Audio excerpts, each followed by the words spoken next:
Daily Hindu editorial discussion. तो आज हम लोग डिस्कस करेंगे एमएसपी के बारे में। इसका हिस्ट्री जानेंगे कि इसकी हिस्ट्री क्या है एमएसपी की, कहाँ से ये शुरुआत हुआ। फिर जानेंगे कि इसमें क्या फैक्ट हैं, क्या सत्य है और क्या मिथ्या है, फैक्टॉइड्स है जो सत्य प्रतीत होता है लेकिन सच नहीं है। उसके बाद हम लोग जानेंगे कि एमएसपी कैलकुलेट कैसे होता है। फिर जानेंगे कि एमएसपी क्यों ज़रूरी है और फिर इसका ड्रॉबैक्स के बारे में भी हम लोग देखेंगे और वे फॉरवर्ड क्या होना चाहिए वो भी हम देखेंगे। तो let's move forward to the MSP, its history. So MSP stand for minimum support price. It is the price at which government promises to buy from farmer if the market price fall below. मतलब कि MSP का मतलब होता है जो minimum न्यूनतम सहायता दर। It's not maximum, it's minimum. तो ये वो मूल्य होता है जो सरकार किसानों को एश्योर करती है कि आप क्रॉप रोपिए, और क्रॉप रोपने से पहले जो खरीफ या रबी सीजन जो होता है, ये सीजन से स्टार्ट होने से पहले सरकार ये तय करती है कि हम इतने दाम पे, अगर आप मार्केट में नहीं बेच पाए तो हम आपको एक उचित मूल्य पे हम खरीदेंगे। तो इसका हिस्ट्री क्या है? इसका हिस्ट्री है कि ये राशनिंग सिस्टम जो ब्रिटिश का था वर्ल्ड वार टू में, उसी समय से इसका शुरुआत होता है। और फिर 1942 में एक डिपार्टमेंट आता है फूड का, तो वहाँ से इसकी शुरुआत होती है। फिर इंडिपेंडेंस के बाद, आज़ादी के बाद क्या होता है कि इसे अपग्रेड किया जाता है मिनिस्ट्री ऑफ फूड में। और उसके बाद 1960 में इसे और अपग्रेड करके इसे दो भाग में डिवाइड किया जाता है, एक मिनिस्ट्री ऑफ फूड और एक होता है मिनिस्ट्री ऑफ और डिपार्टमेंट ऑफ एग्रीकल्चर का। सो उस समय तक क्या था कि आज़ादी के बाद या फिर 60-70 के दशक में भी इंडिया अपने फूड को, शॉर्टेज को और अपनी पूरी जनता को फूड भी नहीं खिला पाती थी।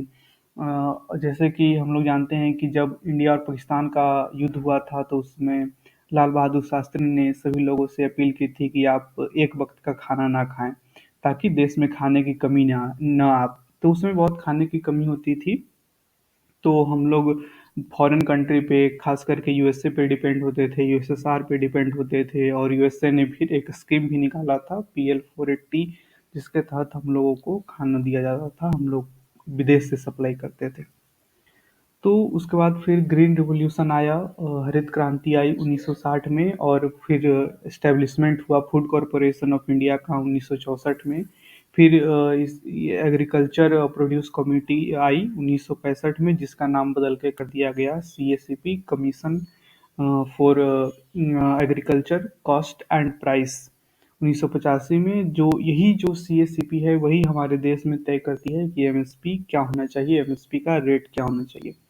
सो है कि अब ये सवाल उठता है कि एमएसपी चाहिए क्यों, एमएसपी की क्या ज़रूरत है और ये लीगली क्यों होना चाहिए। पॉलिटिकली तो अभी हमारे देश में होता है कि सरकारें इसे बोलती है कि हम एमएसपी देते हैं, लेकिन कहीं इसका कोई एक्ट नहीं है और सरकार इससे लीगली जो है कानूनी रूप से बंधी हुई नहीं है। तो पहला तो ये कि इंसेंटिव टू ग्रो फूड कि होना ये चाहिए कि जैसे बहुत सारे किसानों को ये डर होता है कि हम लोग फसल उगाएं या ना उगाएं, अगर ये बर्बाद हो जाएगा तो हम क्या करेंगे, इससे बढ़िया है कि हम लेबर फील्ड में चले जाएं।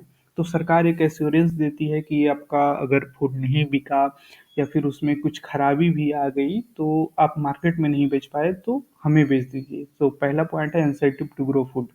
दूसरा है कि MSP originates because the price paid outside the mandi tends to be much lower. जो एक किसान आंदोलन में भी बात उठ रही थी कि एमएसपी को लीगल बैकिंग होना चाहिए, क्योंकि जो मंडी सिस्टम है, मंडी में किसानों को एमएसपी पे मिल जाता है, लेकिन अगर वो मंडी के बाहर मार्केट में बेचते हैं तो उन्हें एमएसपी पे नहीं मिलता है। और किसानों के मन में डर तब ज़्यादा बैठ गया जब शांता कुमार कमेटी जो है 2014 में, और फिर इकोनॉमिक सर्वे उसके बाद 2016-17 में, और फिर जो हमारे चीफ इकोनॉमिक एडवाइजर थे के सुब्रमण्यम, उन्होंने भी जून 2020 में कहा कि पीडीएस सिस्टम को ख़त्म कर देना चाहिए और डायरेक्ट मनी देना चाहिए लोगों को बीच में। अब यहाँ पे पीडीएस सिस्टम हमें जानना चाहिए, पब्लिक डिस्ट्रीब्यूशन सिस्टम। तो होता ही है कि सरकार जो है एमएसपी पे किसानों से खरीदती है फसलें और फिर उसे जनता को पीडीएस पब्लिक डिस्ट्रिक्ट घरों के बीच में पहुंचाती है। तो यहाँ पे सवाल ये उठता था कि जो सरकार की जो जमा करने की क्षमता है वो काफ़ी ख़राब है और वहाँ पे फूड जो होते हैं वो सड़ जाते हैं और वही ख़राब फूड लोगों के बीच पहुँचता है। तो ये जो शांता कुमार कमेटी हो गया या फिर इकोनॉमिक सर्वे हो गया या फिर सीए जो हमारे हैं सुब्रमण्यम, उन्होंने कहा कि इससे बढ़िया है कि आप डायरेक्ट पैसा ही ट्रांसफ़र कर दीजिए लोगों को और लोग बाज़ार से अच्छे ग्रेन खरीद लेंगे। लेकिन यहाँ पे फिर किसान की दिक्कत आ जाती है कि अगर सरकार को पीडीएस की ज़रूरत ही नहीं होगी, सरकार जब प्रोक्योर ही नहीं करेगी, जमा ही नहीं करेगी फसल, तो वो खरीदेगी क्यों? तो ये भी एक डर लोगों के बीच में बैठ गया। फिर पी साईनाथ ने कहा कि ये लीगल होना चाहिए और ये एक किसान कमीशन होना चाहिए, जहाँ पे किसान के बहुत सारे उनके प्रतिनिधित्व आएँ और वो भी इसमें इस कमीशन में डिसाइड करे कि क्या दर होना चाहिए एमएसपी का, एमएसपी कैसे डिसाइड होना चाहिए, ना कि सिर्फ ब्यूरोक्रेट्स बैठ के और डिसीजन ले ले। फिर एग्जाम्पल के तौर पे यूएसए जो है अपने एग्रीकल्चर का 12% फंड करता है और जो यूरोपियन यूनियन है जिसमें बहुत सारे यूरोपियन कंट्री हैं, जहाँ से ब्रिटेन का एग्जिट हुआ, वो ब्रिक्जिट काफ़ी न्यूज में था। तो जो यूरोपियन यूनियन है वो 20% एग्रीकल्चर को फंड करती है। तो इंडिया में क्यों नहीं होना चाहिए? और इंडिया में ना हम फिनेंशियल सपोर्ट देते हैं अपने फार्मरों को और ना ही यहाँ यहाँ की वेदर जो है वो अच्छी है, एक्सट्रीम वेदर कंडीशन भी ये देखा जाता है जिससे फसलें बर्बाद हो जाती है। और जो हमारे नेशनल क्राइम रिकॉर्ड ब्यूरो का डेटा आया है 2020 में, उसमें कहा गया है कि 10,677 सुसाइड होते हैं फार्मर का हुए हैं 2020 में, जो कि 2019 से बढ़ गया है। और ये 7% इंडिया के टोटल सुसाइड का 7% लोग किसान हैं। और ये एक चिंता की बात है कि 55% लोग जो हैं वो एग्रीकल्चर फील्ड में इंगेज हैं, लेकिन मात्र 70% ये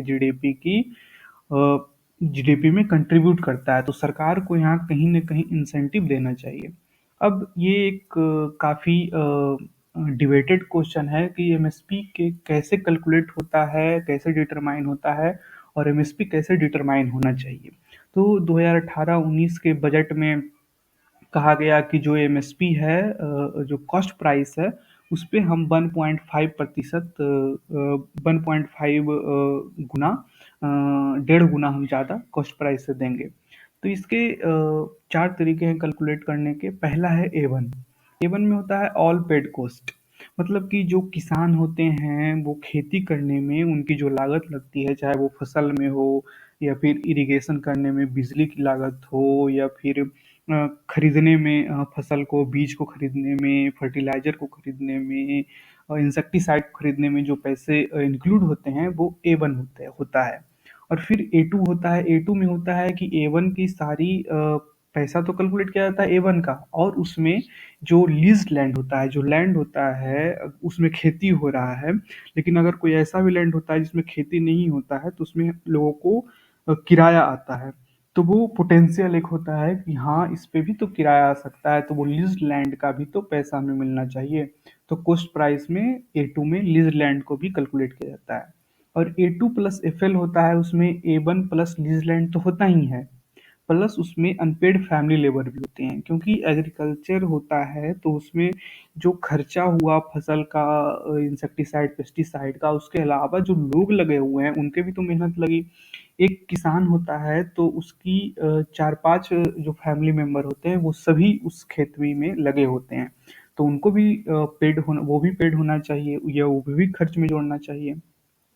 और एक सबसे कॉम्प्रिहेंसिव होता है और सबसे अच्छा जो होता है वो सी टू होता है, जो ज़्यादा इंक्लूसिव होता है। इसमें बहुत सारी चीज़ें आ जाती है, इसमें ए2+FL भी आता है, प्लस इसमें B1+B2 आता है।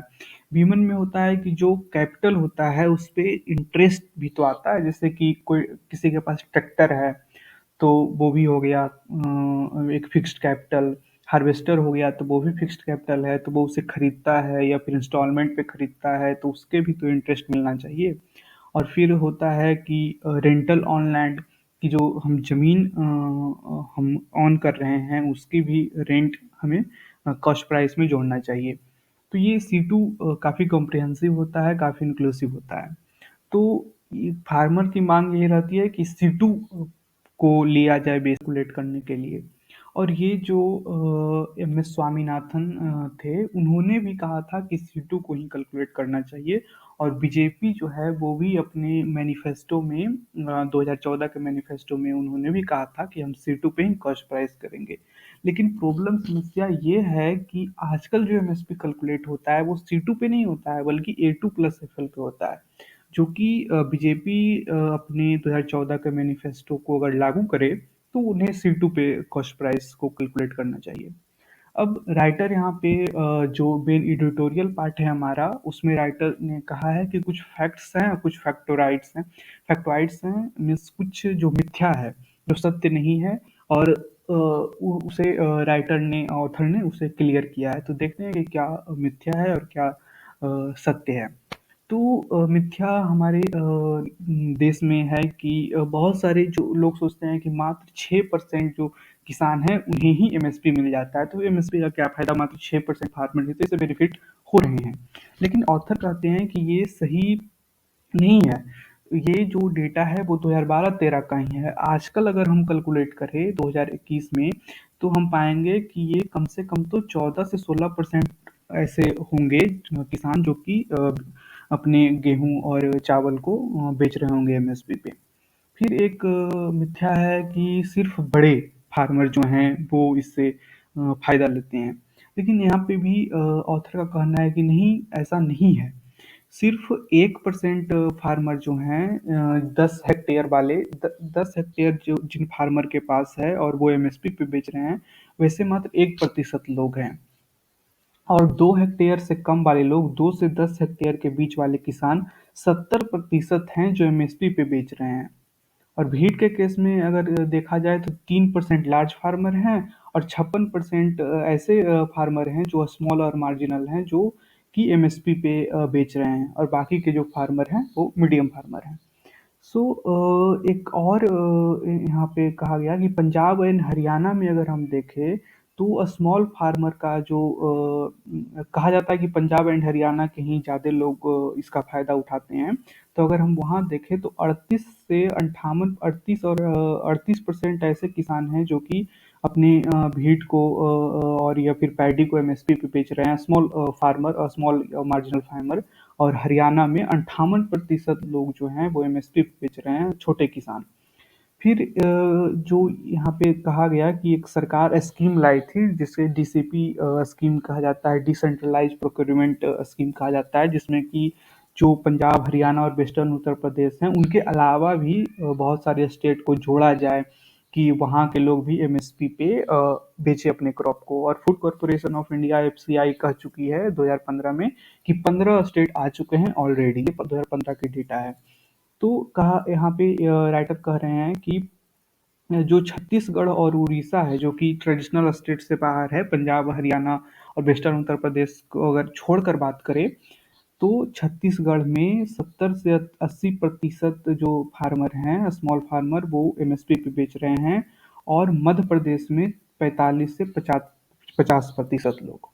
फिर एक धारणा है, जैसा कि मैंने जिक्र किया, कि लोग समझते हैं कि पंजाब, हरियाणा और वेस्टर्न उत्तर प्रदेश में ही किसान जो हैं वो एमएसपी पे बेचते हैं। ये एक मिथ्या बताया है राइटर ने। उन्होंने कहा है कि 2020 20 तक 10% जो था व्हीट और राइस, वो आउटसाइड, मतलब कि पंजाब, इन तीनों राज्य के बाहर से सरकार लेती थी। लेकिन अगर 2012 और 13 का डेटा देखें तो ये डेटा डीसीपी के कारण, डिसेंट्रलाइज प्रोक्योरमेंट के कारण 25 से 35% तक बढ़ गई है।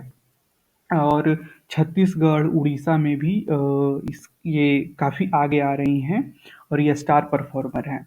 और छत्तीसगढ़ और उड़ीसा की अगर बात करें तो वो 10% आजकल कंट्रीब्यूट कर रहे हैं प्रोक्योरमेंट का, जो सरकार खरीदती है और जमा करती है। और मध्य प्रदेश में भी ये 20% भीट प्रोक्योरमेंट का 20% हिस्सेदारी मध्य प्रदेश की है, जो कि पंजाब और हरियाणा से बाहर हैं। तो ये सोचना कि सिर्फ पंजाब और हरियाणा के फार्मर या फिर लार्ज फार्मर ही इसका बेनिफिट उठा पाते हैं, ये थिंग ऑफ पास्ट है, this not the current scenario. लेकिन इसका ड्रॉबैक क्या है? कि सरकार पीडीएस के लिए पब्लिक डिस्ट्रीब्यूशन सिस्टम के लिए किसान से खरीदती है फसल और लेकिन दिक्कत ये आती है कि सरकार के पास जमा करने के लिए उचित व्यवस्थाएं नहीं है। हम अक्सर न्यूज़ में देखते हैं कि चूहा कभी खा जाता है फसल को, कभी देखते हैं कि बारिश में वो बर्बाद हो जाती है, तो कभी देखते हैं कि जो राशन सिस्टम पे है वहाँ पे डीलर जो हैं वो अच्छे से नहीं दे रहे हैं, खुद अ, अच्छा चावल खुद रख लेते हैं और किसान को और लोगों को खराब दे देते हैं। तो प्रोक्योरमेंट में बहुत सारी समस्याएं आ रही है जिसके कारण पीडीएस सिस्टम को बहुत सारे लोग, बहुत सारे इकोनॉमिक एडवाइजर बंद करने की सलाह दे रहे हैं। तो फिर है कि अगर पीडीएस बंद हो जाएगा तो फिर हम खरीदेंगे क्यों? और खरीदेंगे नहीं तो फिर एमएसपी देगा कौन? तो ये पहला एक ड्रॉबैक है।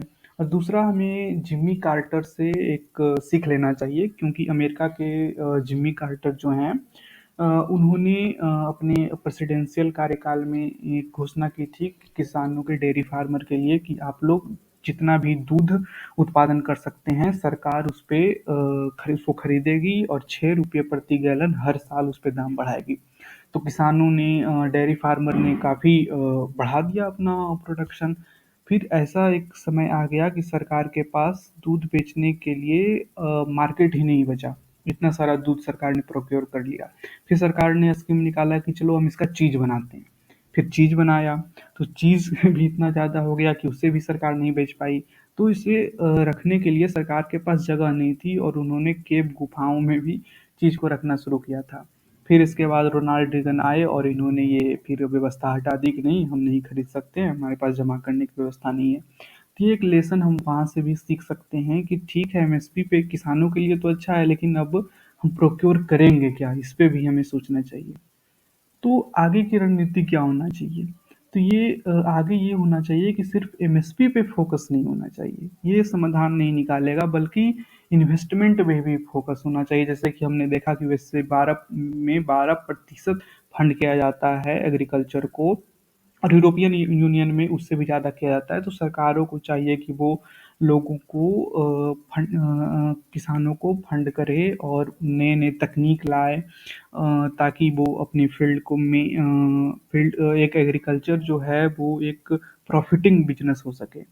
फिर दूसरा है कि प्रमोशन ऑफ कैश क्रॉप में या कमर्शियल क्रॉप जो है उसे बढ़ावा देना चाहिए सरकार को, और उसके लिए मार्केट ओपन करना चाहिए, चाहे वो एक्सपोर्ट करे या देश में ही।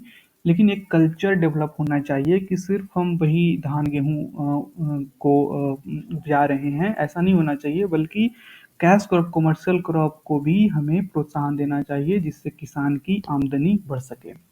और तीसरा एक इंडस्ट्री सेटअप करना चाहिए। इंडस्ट्री बहुत अगर सेटअप होंगे तो किसान के फूड वहाँ पे जाएंगे और वहाँ पे मैन्युफैक्चर होंगे, तो किसान की जो फसल है उसकी भी डिमांड बढ़ेगी और वो कमर्शियल क्रॉप को भी अपनाएंगे अगर इंडस्ट्री को ज़रूरत होगा और उन्हें अगर उचित मूल्य मिला तो।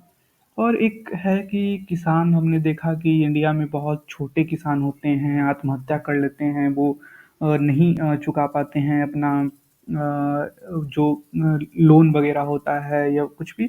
तो वो बहुत ख़राब कंडीशन है किसानों की। तो सरकार को होना चाहिए कि जो एसेंशियल नीड है उस पे सब्सिडी देना चाहिए, जैसे कि फर्टिलाइज़र हो गया, या फिर ट्रैक्टर खरीदने में कुछ सहायता कर दे, हार्वेस्टर खरीदने में सहायता कर दे, इलेक्ट्रिसिटी को उचित मूल्य पे दे या फ्री ही कर दे कुछ यूनिट तक। तो ये सारी चीज़ों को सरकार को अपनाना होगा, तभी जाके हमारे किसान जो हैं वो एक बेहतर स्थिति में आ सकते हैं। Thank you. If you like this initiative, please like the video and share the channel. Thank you once again.